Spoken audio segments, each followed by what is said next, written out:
Welcome to the real world. I mean, the Selamat datang di dunia nyata.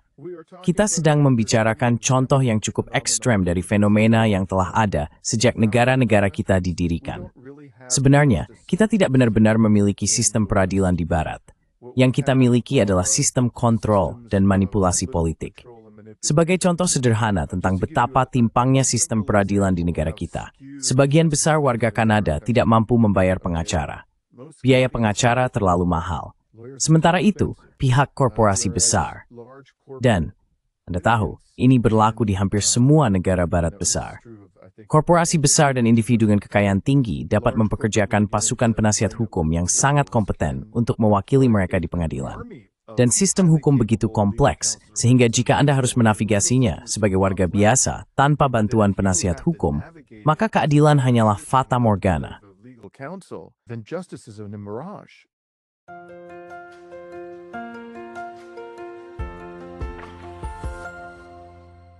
Hello everybody, this is Pascal from Neutrality Studies. Halo semuanya, ini Pascal dari Neutrality Studies, dan hari ini saya berbicara dengan Dimitri Laskaris, seorang pengacara, jurnalis, dan aktivis.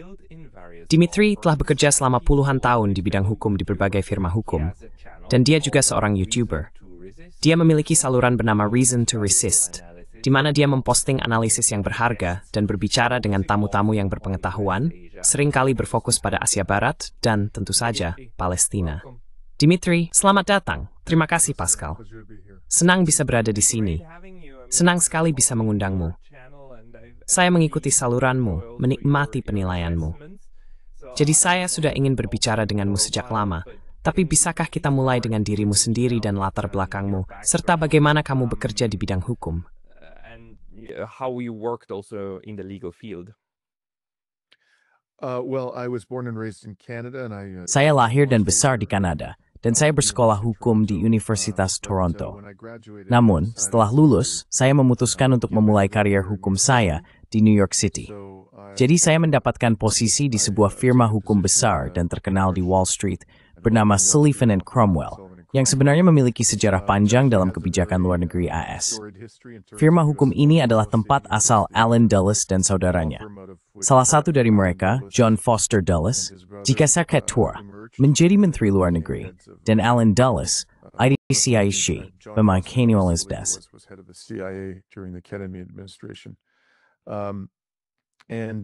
Itu benar-benar menjadi pelajaran bagi saya tentang bagaimana sistem peradilan di AS sebenarnya beroperasi dan sejauh mana orang-orang kaya di Amerika Serikat dapat menggunakan sumber daya hukum untuk keuntungan mereka sendiri dan merugikan masyarakat umum. Pada saat itu, saya tidak melihatnya seperti itu. Ketika saya mengambil pekerjaan itu, saya sangat bersemangat untuk bekerja di New York City, dan saya juga memiliki banyak utang mahasiswa yang ingin saya lunasi. The marriage is kepring this would think the pinsa step per thing yingsping. You east pubes more the ning for the mall. So I did that for a number of years. I actually was transferred from the New York office to the Paris. Saya sebenarnya dipindahkan dari kantor New York ke kantor Paris di perusahaan itu, dan menghabiskan beberapa waktu di sana bekerja untuk, saya banyak bekerja untuk Goldman Sachs di Paris, dan juga untuk Bank Pembangunan Jerman, Kreditanstalt für Wiederaufbau, yang saat itu sedang mengumpulkan dana dalam jumlah sangat besar untuk membiayai penyatuan Jerman Timur dan Jerman Barat. Jadi saya terlibat dalam banyak penawaran Eurobond, tapi itu benar-benar pengalaman yang sangat melelahkan secara batin bagi saya. Akhirnya, saya memutuskan keluar dari profesi hukum selama beberapa tahun dan melakukan sesuatu yang butuh satu episode tersendiri untuk saya jelaskan, yang sama sekali tidak ada hubungannya dengan praktik hukum. Itu adalah usaha yang sangat tidak biasa bersama beberapa mantan pengacara yang kecewa.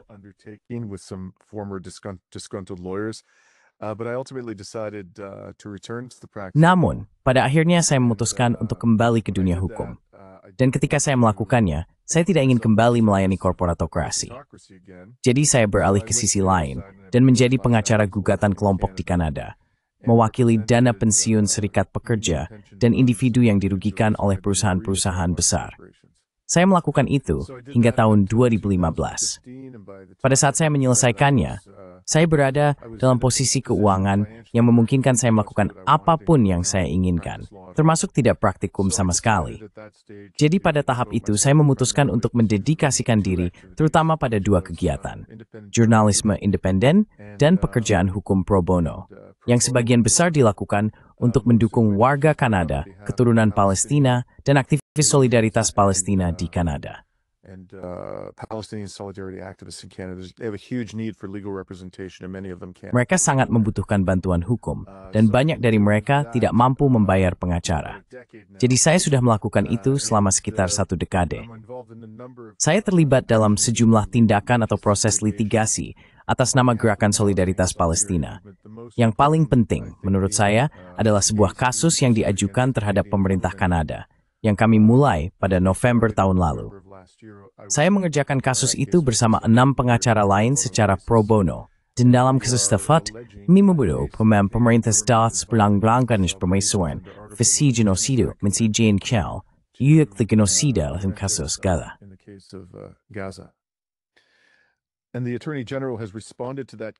Jaksa Agung telah menanggapi kasus tersebut dengan mengajukan apa yang disebut sebagai permohonan untuk menolak, yang pada dasarnya mengklaim bahwa pengadilan tidak memiliki kewenangan untuk mengadili gugatan kami karena sifat gugatan yang kami ajukan.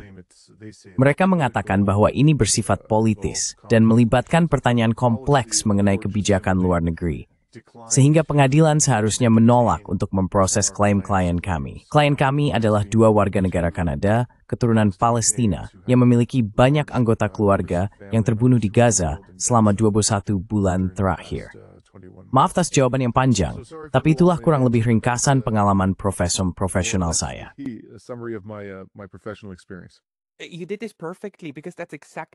Anda melakukan ini dengan sempurna, karena itulah tepatnya yang ingin saya bahas. Saya ingin berbicara dengan seseorang yang bekerja di bidang hukum seperti Anda dan juga telah bekerja dengan isu Palestina. Dan fakta bahwa Anda menyebutkan satu kasus itu sangat menarik, karena saya sudah lama bertanya-tanya mengapa kita tidak memiliki lebih banyak kasus yurisdiksi universal seperti ini. Dan saya percaya bahwa, baiklah, Anda perlu memberitahu saya apakah kasus itu termasuk dalam kategori tersebut. Tapi kita punya masalah bahwa, di satu sisi, kita memiliki hukum internasional yang memiliki putusan dan aturan yang jelas, tetapi tidak memiliki kekuatan karena kita kekurangan mekanisme penegakan.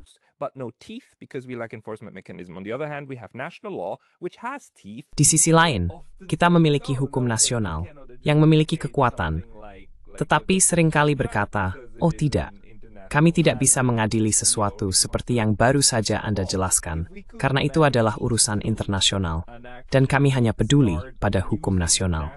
Jika kita bisa menggabungkan keduanya dan benar-benar mulai menggunakan legislasi nasional untuk, secara individu di dalam negara kita masing-masing, menuntut para penjahat perang terburuk dan kejahatan perang terburuk, setidaknya secara teori, kita akan memiliki sebuah mekanisme di mana kita, melalui aksi kolektif, bisa mulai melawan kejahatan-kejahatan mengerikan yang sedang kita saksikan terjadi.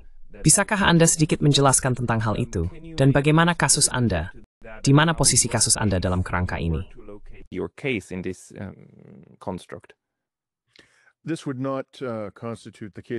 Ini tidak akan menjadi, dalam kasus yang baru saja saya jelaskan, contoh yurisdiksi universal. Yurisdiksi universal, secara umum, berarti bahwa sebuah pengadilan memiliki kewenangan untuk mengadili klaim berdasarkan pelanggaran yang dilakukan di luar batas geografis negara tempat pengadilan tersebut berada. Seringkali, hal ini melibatkan individu yang bukan warga negara tersebut. Jadi tidak hanya pelanggaran dilakukan di luar batas geografis negara, tetapi terdakwa atau tertuduh juga bukan warga negara tersebut. Namun demikian, pengadilan tetap akan mengambil yurisdiksi karena sifat pelanggaran yang telah dilakukan. Jadi, yurisdiksi universal umumnya diperuntukkan bagi pelanggaran yang paling berat, kejahatan terhadap kemanusiaan, kejahatan perang, dan sebagainya.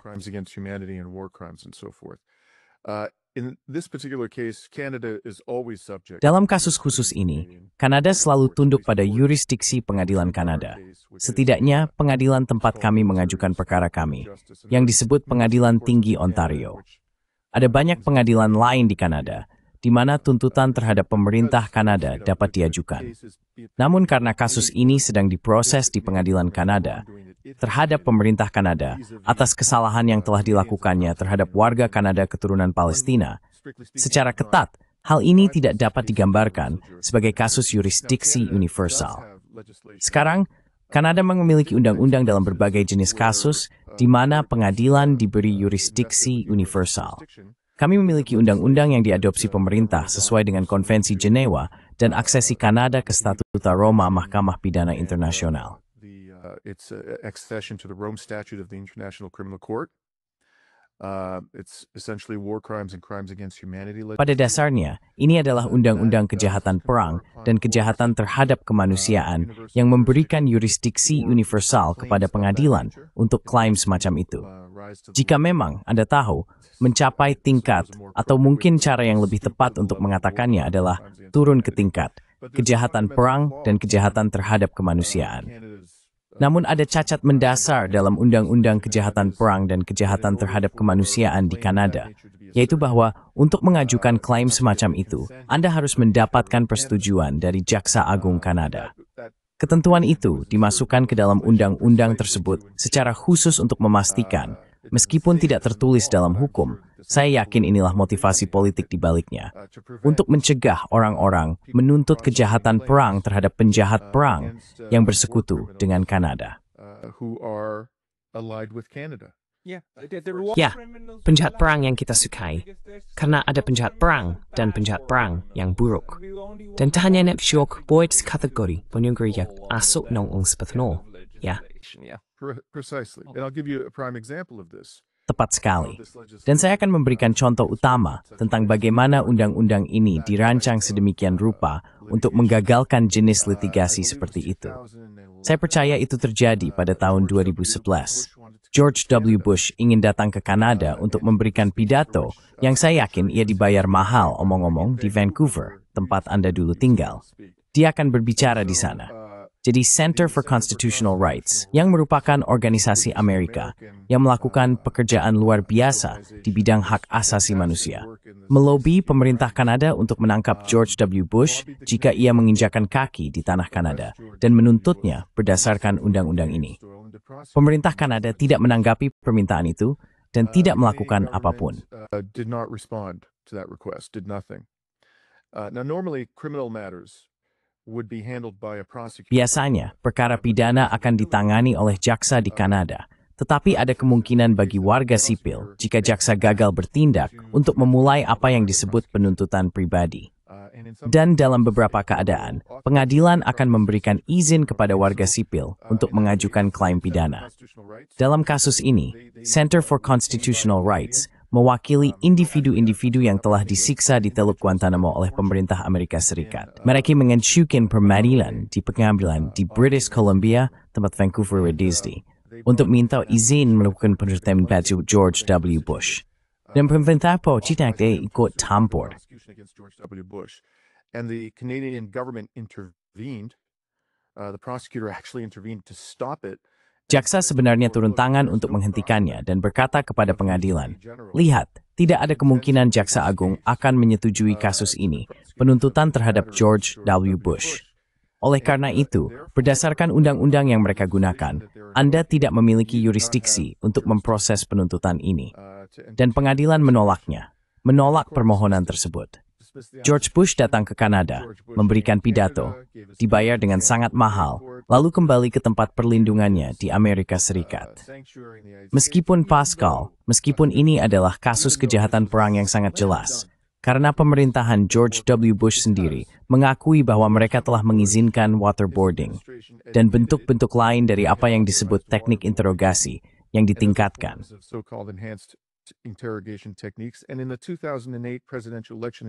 Dan dalam pemilihan presiden Amerika Serikat tahun 2008, Barack Obama kemudian mengakui bahwa waterboarding adalah penyiksaan.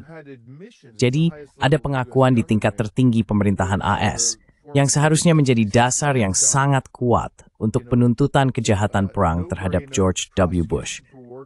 Namun Jaksa Agung Kanada, meskipun ada warga sipil yang bersedia mengambil tanggung jawab untuk menuntut kasus tersebut, menolak untuk mengizinkan mereka melakukannya. Jadi, simanantir. Undang ini, jarang kondingat. Dan di beberapa pergerakan, jelas stress dan guana nasiwag tough Global South. It was obviously used against people from the Global South. Well, what a surprise. Yeah. But it's Sungguh very mengejutkan. good, Tapi, Anda tahu, sepingat sering memiliki ilusi bahwa kebenaran juga percaya bahwa pub dan demokrasi liberal berdarat adalah mempersia bahwa independensi peradilan. Masalah membawa gaisia kemosi untuk semua. Kita tahu secara intuitif bahwa ini salah.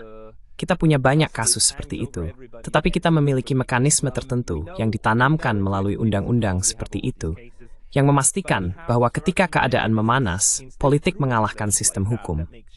Karena sistemnya ada, tetapi ada penentu utama, titik-titik seperti itu, di mana jaksa agung yang memutuskan apakah akan mengambil suatu kasus atau tidak, apakah suatu kasus akan diterima atau tidak, yang memastikan bahwa pada akhirnya, pihak yang berkuasa secara politik tetap mengendalikan sistem tersebut. Anda tahu, ini tidak adil karena tentu saja Anda adalah spesialis hukum Kanada dan AS. Tetapi di tempat lain di Eropa, apakah sebagian besar sistemnya juga terstruktur seperti itu? Apakah mereka memiliki ketentuan tertentu yang memastikan politik mengalahkan jurisprudensi? provisions that make sure politics trumps jurisprudence?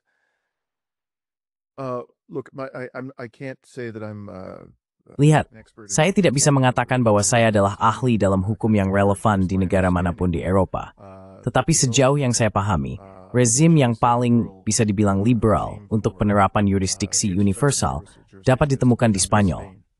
Dan saya percaya bahwa pernah ada litigasi, jika ingatan saya benar, di Spanyol yang diajukan terhadap Augusto Pinochet, mantan diktator brutal Chili, yang didukung Barat. Tentu saja, yang diangkat ke tampuk kekuasaan secara efektif oleh Amerika Serikat setelah Presiden terpilih Salvador Allende digulingkan dengan keterlibatan Kissinger, Nixon, dan lainnya di AS. Saya tidak ingat apa yang terjadi dalam kasus khusus itu, tetapi jika ingatan saya benar, kasus tersebut menunjukkan bahwa Spanyol memiliki ketentuan yurisdiksi universal yang paling luas di Uni Eropa. Provisions in the country, in the European Union. I don't know of any country that has. Saya tidak tahu ada negara di Barat yang menggunakan yurisdiksi universal untuk menuntut penjahat perang yang berasal dari Barat atau yang bersekutu dengan pemerintah Barat. Itu satu-satunya contoh yang bisa saya pikirkan, di mana hal itu terjadi. Seingat saya, Pinochet sebenarnya tidak pernah berakhir di sel penjara Spanyol, tetapi proses hukum diizinkan untuk berjalan. Dia mungkin telah diadili secara in absentia, tetapi sekali lagi, ini yang step with Massat this poor.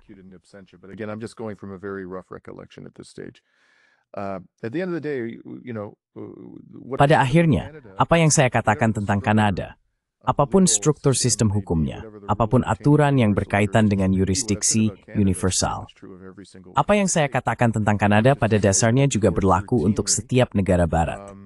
Artinya, pengadilan mereka secara rutin, dengan alasan apapun, menjadi tempat untuk mengajukan tuntutan terhadap orang-orang yang tidak disukai oleh pemerintah Barat, sementara memberikan kekebalan dari tanggung jawab atau akuntabilitas kepada siapapun yang bersekutu dengan pemerintah Barat atau yang berasal dari Barat.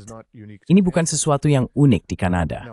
Sekarang, untuk memberikan contoh di Amerika Serikat, ini bukan kasus yurisdiksi universal, tetapi saya rasa ini adalah contoh yang baik dan berguna tentang sikap pengadilan Amerika. Useful example of the attitude of American courts. There was a similar case brought similar to the one we're bringing now. Ada kasus serupa yang diajukan, mirip dengan yang sedang kami ajukan sekarang, terhadap pemerintah Kanada oleh organisasi yang sama yang saya sebutkan, yaitu Center for Constitutional Rights di Amerika Serikat, terhadap pemerintahan Biden atas nama beberapa warga Palestina Amerika.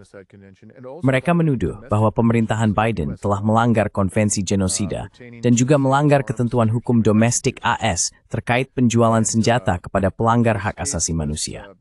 Kasus ini diajukan di California dan diputuskan oleh seorang hakim pengadilan distrik federal di California pada, saya kira, pertengahan 2023 atau 2024, sekitar 6 bulan setelah Mahkamah Internasional memutuskan bahwa masuk akal jika Israel melakukan genosida. Dalam kasus itu, seperti juga dalam kasus kami, Jaksa Agung Amerika Serikat mengajukan permohonan untuk menolak gugatan tersebut. Numandikit siksa yang disebut Doctrine, and Totally Thick. Invoking something called the political question doctrine. Okay, sounds fancy. Oke, kedengarannya mewah.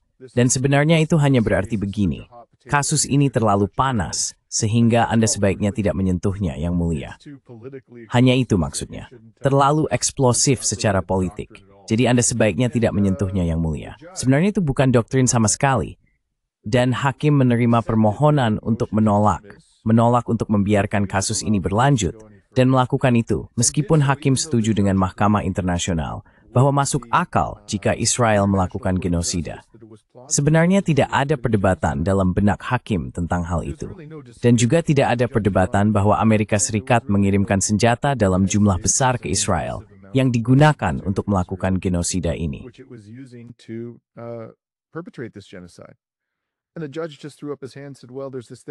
Dan hakim itu hanya mengangkat tangan dan berkata, "Ya, ada yang namanya doktrin pertanyaan politik yang mencegah saya untuk terlibat."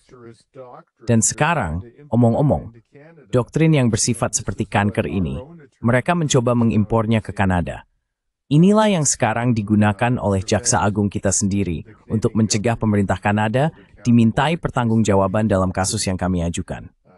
Kita harus melihat bagaimana pengadilan Kanada memutuskan hal itu. Tapi saya bisa memberikan banyak contoh bagaimana pengadilan domestik di Barat sendiri turut berkomplot dalam kejahatan perang yang dilakukan oleh pemerintah kita dan para proksi mereka dengan menolak untuk menyatakan yurisdiksi dalam kasus-kasus di mana mereka sebenarnya memiliki kemampuan untuk melakukannya.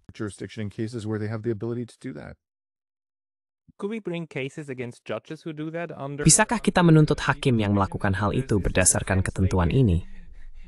Karena dalam arti tertentu, jika kuncinya adalah hakim, dan masalahnya adalah bahwa mereka ini orang-orang yang tidak punya nyali, pengecut, yang hanya ingin pulang jam 5 sore, dan memastikan bahwa mereka tidak pernah sama sekali membahayakan pensiun mereka, dan tidak menimbulkan kontroversi apapun.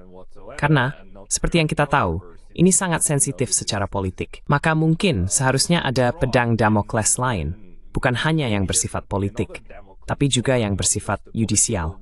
Apakah ada cara untuk membalas orang-orang yang membuat putusan seperti ini? Atau memang di situ saja akhirnya?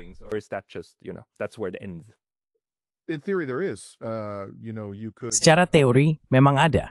Anda tahu, Anda bisa mengajukan tuntutan Pengadilan Kriminal Internasional, atau seperti yang disebut orang lain, Pengadilan Kaukasia Internasional.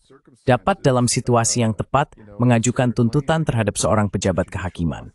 Jadi misalnya, dalam kasus Israel menurut pendapat saya, ada banyak hakim di Israel yang sangat bisa dituntut terhadap siapa terdapat bahan bukti keterlibatan kejahatan perang dan kejahatan terhadap kemanusiaan. Dan Pengadilan Kriminal Internasional dapat dalam situasi yang tepat mengajukan tuntutan mereka.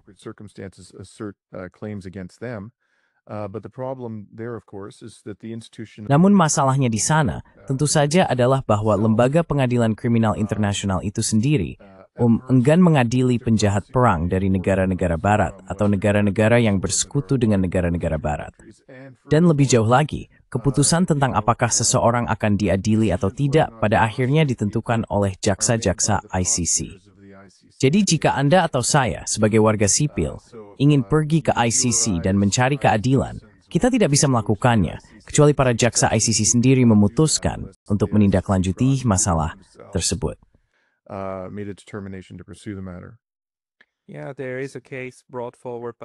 Ya, ada kasus yang diajukan oleh Alfred de Zayas dan kelompoknya terhadap Ursula von der Leyen dan para birokrat Uni Eropa. Dan tentu saja, ICC sama sekali tidak merespons. Tapi maksud saya, itu memang tergantung pada jaksa untuk memutuskan apakah akan menindaklanjuti sesuatu atau tidak. Ini sangat membuat frustrasi. Kami berharap sistem ini bisa berjalan. Jadi pasti ada cara untuk benar-benar mendorong ini maju. Karena sistem yang kita miliki, setidaknya secara teori, memungkinkan kasus-kasus untuk diproses. Tetapi kemudian merasa terhambat, baik di tingkat yudisial maupun padahal di tingkat politik.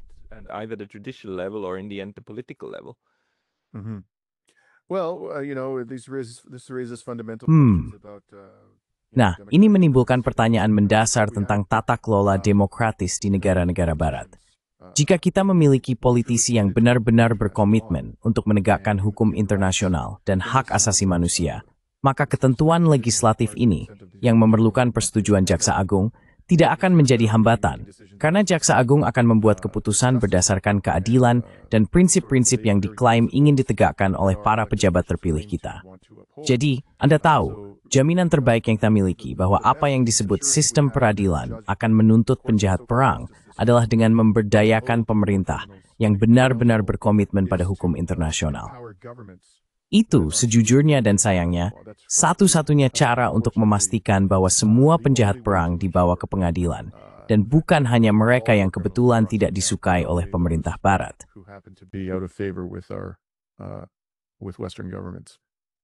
Yeah, because it's even worse. I mean, Ya, karena itu bahkan lebih buruk. Maksud saya, jika sistem peradilan pidana ini hanya digunakan terhadap orang-orang yang tidak kita sukai, maka itu justru itu bahkan membuat sistem-sistem ini menjadi bagian dari kampanye tekanan politik di luar negeri. Sama seperti di Filipina, pemimpinnya, Tuan Marcos, baru saja menyingkirkan saingan utamanya dengan mengekstradisinya ke ICC. Dan Tuan Duterte yang diekstradisi telah melakukan kejahatan mengerikan, tidak maksudkan lagi, tak dinukik.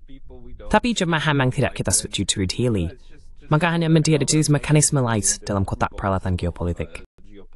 Tapi saya, maaf. I'm sorry. I just want to echo what you said. Saya hanya ingin menegaskan apa yang Anda katakan. Saya percaya saya sudah sering mengatakan, dan saya yakin bahwa ICC adalah alat imperialisme. Keadilan yang selektif bukanlah keadilan sama sekali. Itu hanyalah alat bagi Barat untuk memaksakan kehendaknya kepada dunia non-Barat. Itulah yang telah menjadi ICC. Dan jika ICC tidak siap untuk menuntut penjahat perang dari Barat dengan tingkat yang sama seperti penjahat perang dari non-Barat, sejujurnya sebagai YouTuber Kanadija, ICC justru lebih banyak membawa mudarat daripada manfaat. Lembaga itu memperkuat kekuasaan, posisi hegemonik, pemerintah Barat, bukannya menegakkan hukum internasional. That's a good point. You know, I sometimes frame. Itu poin yang bagus. Kadang-kadang saya menggambarkan institusi-institusi ini seperti mobil rusak atau mobil yang tidak berfungsi dengan baik. Mereka berkarat, tidak berjalan dengan baik, tapi itu yang terbaik yang kita punya. Jadi sebaiknya kita mencoba memperbaiki dan memolesnya semampu kita. Tapi jika kamu benar, itu berarti institusi-institusi ini justru secara aktif merugikan. Jadi kita sebaiknya menyingkirkannya. Apakah itu maksudnya? Maksudnya ICC said did paradigm. Ya. Is it that one? Is the ICC beyond repair? Sejauh yang saya tahu, memang begitu. Maksud Stu, need to welpet paus kalbu, with alang tweet kita saksikan selama 21 bulan. But they did try. I mean, in 1 month. Tapi mereka memang mencoba. Maksud saya, harus diakui Karim Khan, apapun pendapat kita tentang dia dalam kasus lain, dia memang punya nyali untuk mengejar Gallant dan Netanyahu. Dan kita bisa melihat reaksi keras terhadap dia dan kantornya. Bukan. ICC sekarang pada dasarnya tidak bisa. Maksud saya, jaksa penuntut tidak bisa bergerak ke kiri atau ke kanan, karena dia bahkan tidak bisa lagi memiliki akun Google. Right, because he cannot even have a Google account anymore. Yeah, well, but let's look Ya, at the details baiklah. of what he Tapi mari actually kita lihat detail dari apa yang sebenarnya dia lakukan. Pertama-tama, dia menunggu sampai saat terakhir, di bawah tekanan yang sangat besar, untuk mengajukan dakwaan Netanyahu dan Gallant. Dia hanya memilih 2 orang dari seluruh kepemimpinan politik dan militer Israel, padahal ada banyak alasan kuat untuk mendakwa banyak pejabat lainnya. Secara khusus, tidak ada satu pun perwira militer yang didakwa oleh ICC. Dia tidak menuduh mereka melakukan genosida. Sejak saat itu, mereka juga belum mengajukan dakwaan terhadap penjahat perang lainnya, bahkan terhadap orang-orang yang melakukan kejahatan paling keji. Pada saat yang sama, ketika dia atau ICC mendakwa Netanyahu dan Gallant, mereka juga mendakwa 3 pejabat senior dari Hamas, salah satunya berasal dari sayap politik Hamas dan tidak terlibat dalam serangan 7 Oktober. All of them apparently are dead. Semua dari mereka tampaknya sudah meninggal. Dan apapun pendapatmu tentang Hamas, Pascal, tentu saja saya tidak akan membantah bahwa ada bukti bahwa organisasi tersebut telah melakukan kejahatan perang. Memang ada bukti yang mendukung hal itu. Dan ada orang-orang tertentu di dalam organisasi yang memang layak untuk diadili. Namun kejahatan Hamas, mari kita perjelas, tidak sebanding dengan kejahatan yang dilakukan Israel. Dan keluhan terbesar saya adalah sangat jelas, bahwa tanpa dukungan dari pemerintah-pemerintah Barat utama, khususnya pemerintah AS, pemerintah Inggris, dan pemerintah Jerman, Israel tidak akan bisa lolos dari kejahatan-kejahatan ini. Namun tidak ada satupun dari pemerintah di Eropa dan Amerika Utara yang pernah didakwa, tidak sekarang, tidak pernah, atas apapun.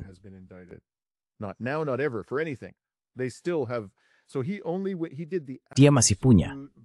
Jadi dia hanya melakukan hal yang benar-benar paling minimum. Dan itu dilakukan, sejauh yang saya tahu, tidak ada alasan lain selain untuk mengurangi tekanan pada ICC dan menyelamatkan legitimasi politik apapun yang masih bisa diselamatkan pada saat itu. Dan sejak saat itu, semuanya berhenti total. Tidak ada yang terjadi. Tidak ada. Bahkan, Netanyahu telah bepergian ke Eropa. Dia berada di Hungaria. Dia disambut secara terbuka oleh Viktor Orban di Hungaria.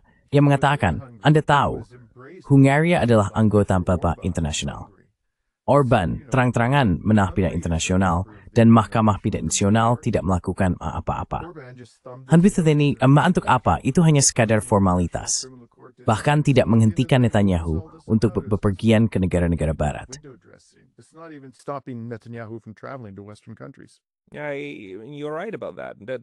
Kamu benar soal itu. Pertanyaan mendasarnya adalah, jika kita tidak memiliki ICC dan bahkan tidak memiliki 2 surat perintah penangkapan itu, dunia mana yang lebih baik? Apakah lebih baik berada di dunia di mana kita memiliki surat perintah penangkapan, atau lebih baik berada di dunia yang sama tapi tanpa surat perintah penangkapan? Pertanyaan jujur. Karena jika kita tidak memilikinya, mungkin itu akan memicu tindakan lain. Saya tidak tahu. Bagaimana menurutmu?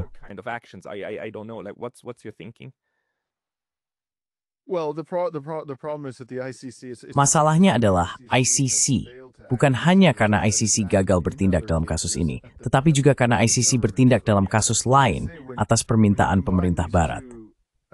Seperti yang saya katakan, jika Anda menggabungkan 2 karakteristik ICC ini, bahwa mereka secara efektif memberikan kekebalan kepada penjahat perang Barat, dan ketika ada tekanan untuk, lihat saja, misalnya, luar biasa apa yang mereka lakukan terhadap Vladimir Putin.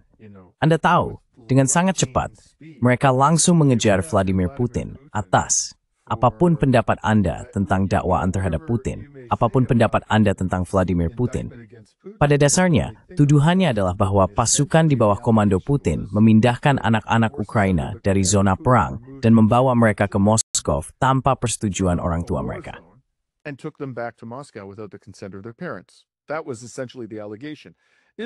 Itulah pada dasarnya tuduhannya. Israel telah melakukan pembantaian massal. 17.000 anak-anak benar-benar membunuh mereka, bukan memindahkan mereka dari zona perang tanpa persetujuan orang tua mereka, tetapi membantai mereka secara massal. Berapa banyak yang mereka lukai, teror, trauma seumur hidup, yatim piatu mengungsi, siapa yang tahu? Mungkin sudah ratusan ribu pada tahap ini. Dan butuh waktu bagi Karim Khan dan rekan-rekannya di ICC. Berapa lama? Sekitar 10 bulan untuk bertindak. Sementara dalam kasus Vladimir Putin, intensitnya dalam hitungan minggu sejak itu muncul.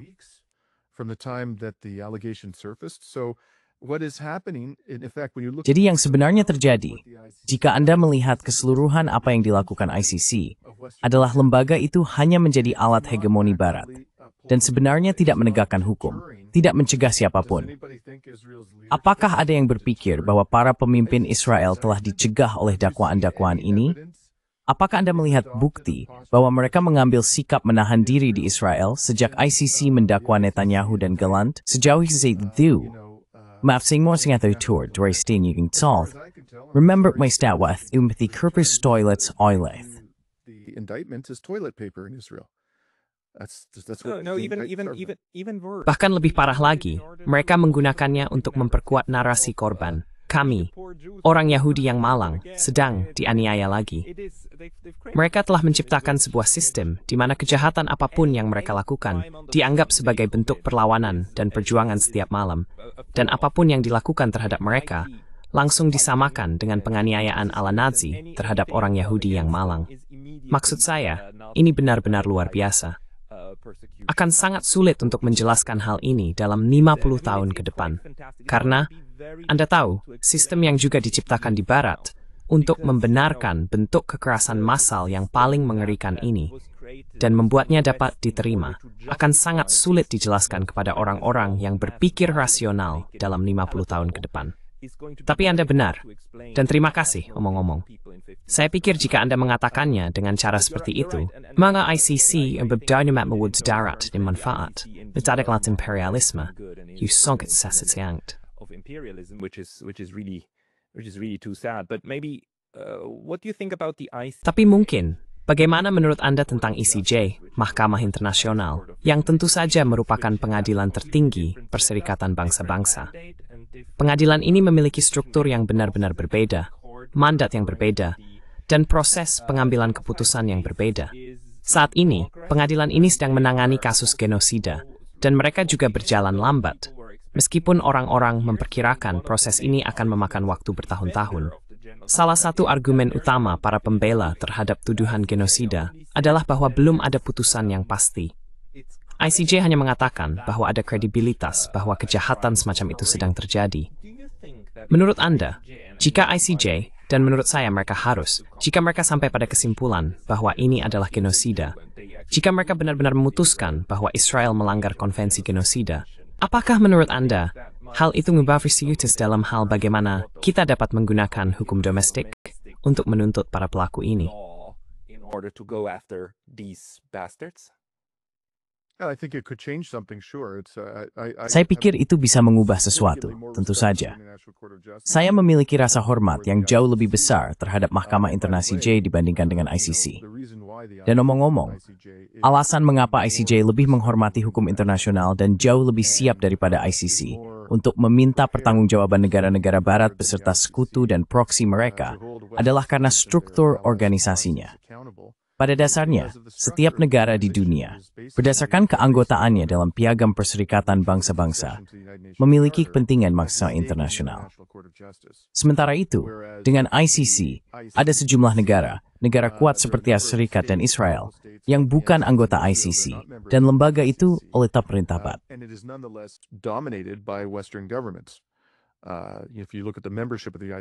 Jika Anda melihat keanggotaan ICC, itu adalah kelompok negara yang jauh lebih kecil dibandingkan dengan mereka yang telah meratifikasi Piagam Perserikatan Bangsa-Bangsa.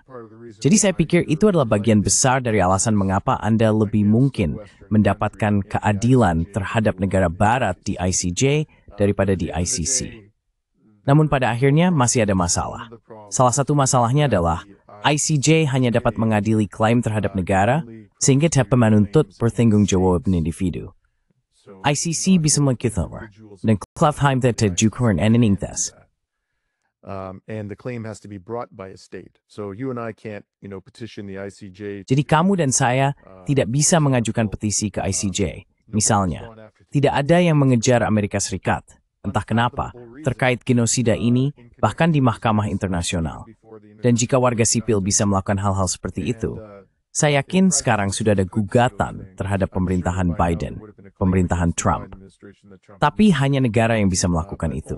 Dan tidak ada negara yang mau mengambil risiko itu, karena jelas reaksi balik dari Amerika Serikat akan sangat berat. Jadi menurut saya, itu masalah. Hanya negara yang bisa mengajukan klaim, dan hanya negara yang bisa dituntut di ICJ. Tapi masalah terbesarnya adalah ICJ tidak punya kemampuan untuk menegakkan putusannya sendiri.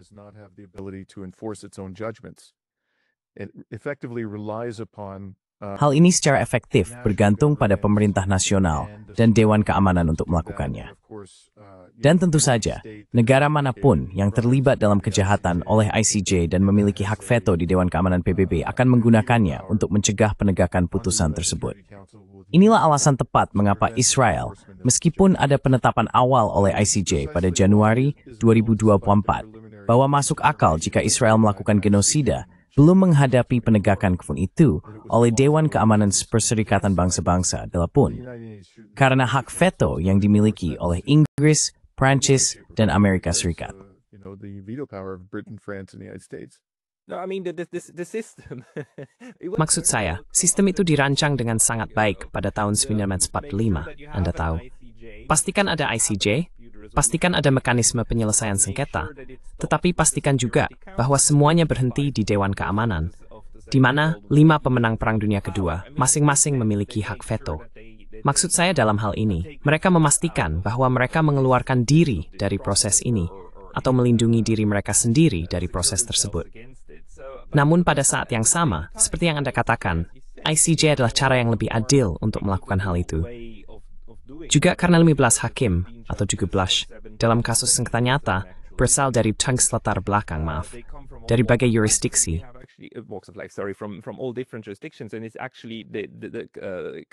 Dan sebenarnya, negara-negara cenderung menominasikan para ahli yang tepat di sana.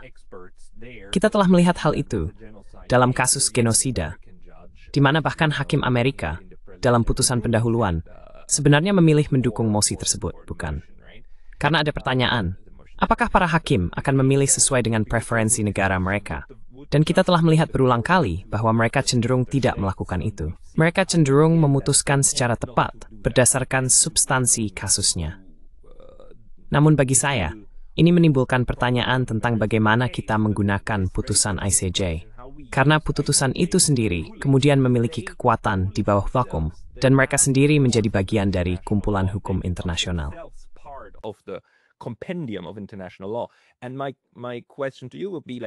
Dan pertanyaan saya kepada Anda adalah, bagaimana kita bisa menggunakan hal itu dalam konteks domestik? Jika sebuah firma hukum, seperti firma hukum Anda, berkata, oke, di Kanada, atau mari kita coret Kanada, karena ada undang-undang aneh dengan jaksa agung, tapi misalnya di Eropa, Spanyol. Jadi bagaimana sebuah firma hukum di Spanyol bisa berkata, oke, kami sekarang akan menggunakan ini dan mencoba menuntut orang-orang di pemerintahan Biden, orang-orang di pemerintahan Trump, orang-orang yang youth. Apa itu mungkin terpikir? Netanyahu administration, would that be thinkable? Yes, absolutely. That's exactly what we're doing in our case. Against the Canadian government. Ya tentu saja. Itulah yang persis kami lakukan dalam kasus kami melawan pemerintah Kanada. Di pengadilan Kanada, kami mengajukan sejumlah instrumen hukum dan putusan pengadilan. Tetapi salah satu yang paling utama adalah putusan Mahkamah Internasional pada Januari 2024. Saya perlu mengatakan sesuatu tentang pasal 1 Konvensi Genosida, yang menetapkan kewajiban untuk mencegah dan menghukum genosida. Berdasarkan jurisprudensi terkait Konvensi Genosida, kewajiban untuk mengambil langkah-langkah aktif guna mencegah genosida tidak dipicu ketika telah terbukti bahwa genosida sedang terjadi, melainkan ketika telah terbukti bahwa ada risiko nyata bahwa genosida sedang atau mungkin akan segera terjadi. Jadi dalam kasus kami berargumen bahwa penetapan Mahkamah Internasional telah menjawab pertanyaan tersebut.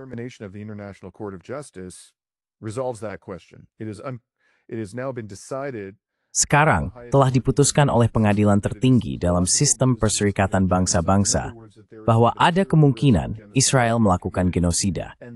Dengan kata lain, ada risiko nyata bahwa genosida sedang terjadi, dan hal itu telah memicu kewajiban pemerintah Kanada untuk mengambil langkah-langkah tegas guna mencegah genosida.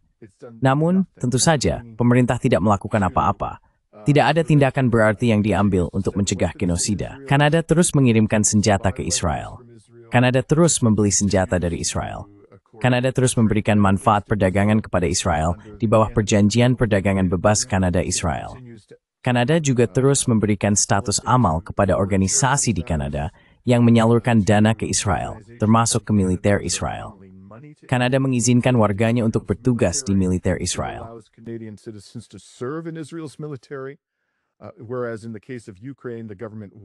Sementara dalam kasus Ukraina, pemerintah memperingatkan warga Kanada keturunan Rusia bahwa jika mereka bertempur di pihak Rusia, mereka akan dituntut. Dalam kasus ini, mereka tidak melakukannya. Mereka tidak melakukan apa-apa. Mereka bahkan tidak mengeluarkan peringatan. Jadi Kanada benar-benar telah mencoreng, tidak menghormati, dan mengabaikan kewajibannya berdasarkan pasal 1 Konvensi Genosida, terlepas dari keputusan Mahkamah Internasional. Dan itulah yang akan menjadi argumen yang sangat sulit diatasi oleh pemerintah, menurut saya, yang justru menjadi alasan mereka berusaha mengakhiri kasus ini lebih awal dengan mengimpor doktrin jahat ini. Doktrin pertanyaan politik yang telah menggagalkan litigasi serupa di Amerika Serikat tahun lalu. It's hangat sa mga chawaspan. I think, by the way, they're going to fail. I think the odds are against them. Saya rasa omong-omong mereka akan gagal. Menurut saya, peluang mereka kecil karena doktrin ini. Doktrin tersebut, saya sebenarnya tidak suka menyebutnya doktrin karena sebenarnya bukan doktrin, tetapi itu cukup mapan dalam hukum Amerika Serikat. Di sini, hampir tidak ada jurisprudensi yang mendukung prinsip yang diajukan oleh Jaksa Agung Kanada dalam kasus kami. Namun, saya juga harus menyebutkan bahwa baru-baru ini, dalam 1 minggu terakhir, sesuatu yang sangat mirip dengan apa yang terjadi di Amerika Serikat juga terjadi di Inggris Raya. Something very similar to what happened in the United States happened in the United Kingdom. There was a case brought before. Ada sebuah kasus yang diajukan ke pengadilan tertinggi di Inggris yang menuduh bahwa pemerintahan Starmer melanggar hukum internasional dengan mengizinkan suku cadang penting untuk F-35 dikirim ke Israel. Dan pengadilan tinggi Inggris pada dasarnya memutuskan hal yang sama seperti pengadilan di Amerika Serikat. Oh, ini adalah persoalan politik, dan kami tidak bisa terlibat. Ini terlalu rumit. Ini menyangkut masalah keamanan nasional, dan seterusnya. Padahal sudah sangat jelas bahwa Israel sedang melakukan genosida dan melanggar berbagai instrumen internasional lainnya dengan terus-menerus menggunakan F-35 tersebut untuk menghancurkan penduduk sipil Gaza. Pengadilan itu hanya mengangkat tangan dan berkata, "Tidak, kami tidak bisa terlibat dalam hal ini." Saya belum memperdekankan itu YouTube. Sudah tikara baru wajib mencoba menekan sistem peradilan as anggap awam berkans apokan ke merfu mifru hukum internasional. Mitur faktor guan, Pascal. Para hakim tidak mau menyentuhnya. Gagasan bahwa ini adalah sebuah doktrin. Maksud saya, doktrin itu tidak lebih dari sekadar ide yang muncul dari beberapa orang, lalu orang lain terus mengulanginya. Itu saja sebenarnya arti dari doktrin.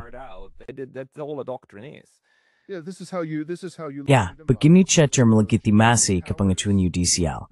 Namanya stepnya doktrin. Tapi sebenarnya, saya yakin meremak menekuah hakim untuk terlibat.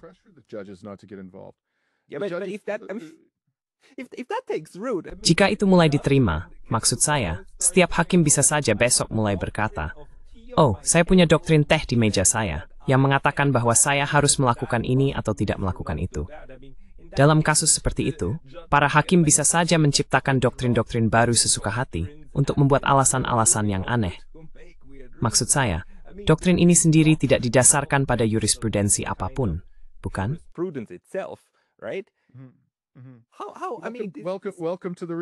Selamat datang di dunia nyata.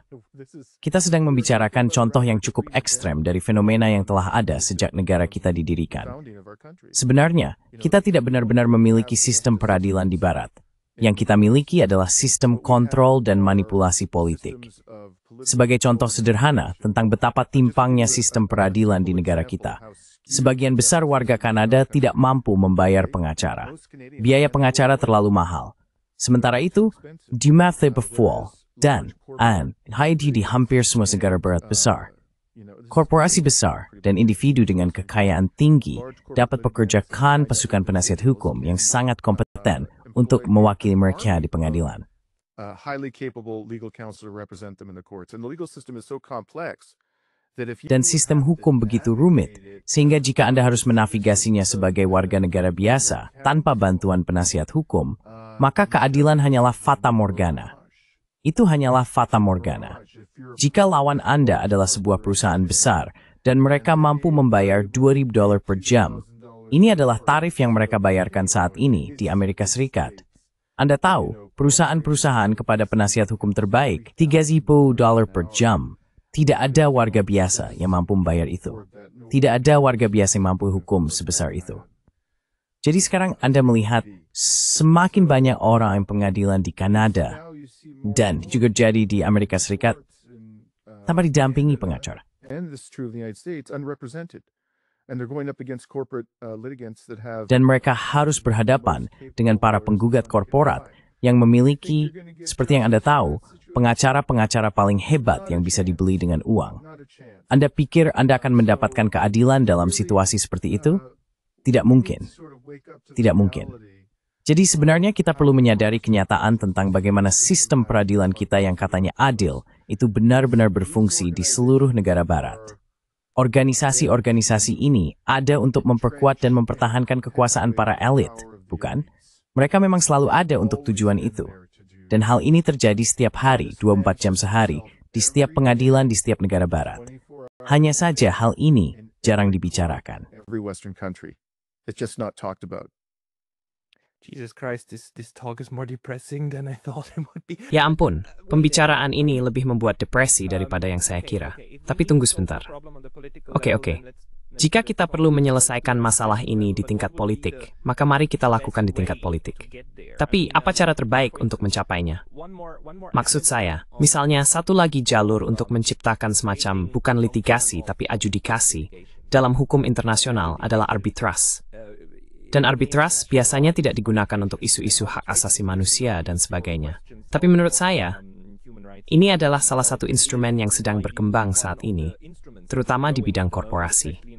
Dan kita melihat semakin banyak perjanjian internasional yang memasukkan klausul arbitras. Arbitras memiliki banyak kekuatan karena perjanjian Washington yang kemudian membuat putusan pengadilan arbitras dapat dilaksanakan di semua negara anggota. Apakah ada kemungkinan bahwa melalui semakin banyak klausul arbitras dalam perjanjian, kita bisa menciptakan sistem yang lebih berfungsi, juga di bidang hak asasi manusia? More functioning system also on the human rights front? Yeah, well, it's hard to answer that question in the abstract. I would need to know. Sulit untuk menjawab pertanyaan itu secara abstrak. Saya perlu tahu perjanjian mana yang dimaksud, skema arbitras seperti apa yang Anda bicarakan, dan apa sifat klaim yang sedang diajukan. Saya akan mengatakan ini. Secara umum, sebagai seorang pengacara yang sebagian besar kariernya mewakili individu dan aktivis hak asasi manusia yang berhadapan dengan kelompok-kelompok berkepentingan yang kuat, saya menghindari sistem arbitras sebisa mungkin. Saya merasa peluang klien saya mendapatkan keadilan di sana lebih kecil dibandingkan di pengadilan Kanada. Ada beberapa alasan untuk ini. Pertama, arbitras ini cenderung bersifat tertutup, dan tidak adanya pengawasan publik meningkatkan kemungkinan pengambil keputusan melakukan tindakan yang tidak semestinya. The decision maker is going to engage in shenanigans. So one thing I like about the Canadian and the US courts. Salah satu hal yang saya sukai dari sistem peradilan di Kanada dan AS adalah bahwa proses persidangannya hampir selalu terbuka untuk umum. Pengawasan publik tersebut memberikan tingkat disiplin tertentu pada pengadilan. Sedangkan dalam sistem arbitras, seringkali tidak ada pengawasan publik. Masalah kedua adalah banyak dari para arbiter ini lebih berpihak dibandingkan hakim yang Anda temui di pengadilan negara-negara seperti Kanada. Misalnya, dalam konteks perdagangan bebas, para arbiter yang dipilih untuk mengadili sengketa ini biasanya adalah pengacara dengan bayaran tinggi yang ahli dalam hukum perdagangan, dan klien mereka cenderung merupakan perusahaan besar dan pemerintah. Mereka memiliki bias ideologis yang sangat jelas, pro-perdagangan bebas, yang sebenarnya bukan perdagangan bebas yang sesungguhnya.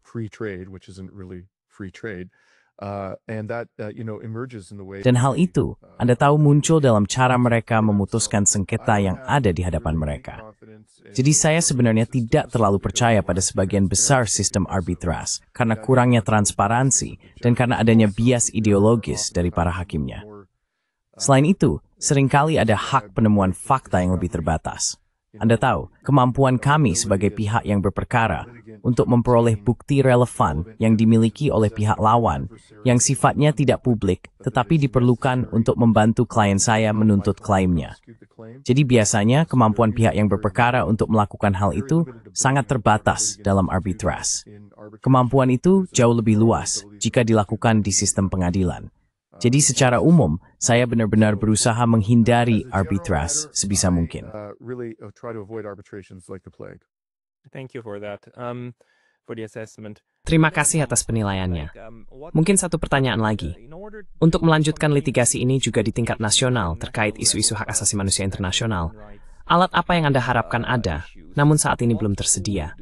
Karena litigasi seperti ini sangat rinci, sangat sulit dilakukan, dan sangat bergantung.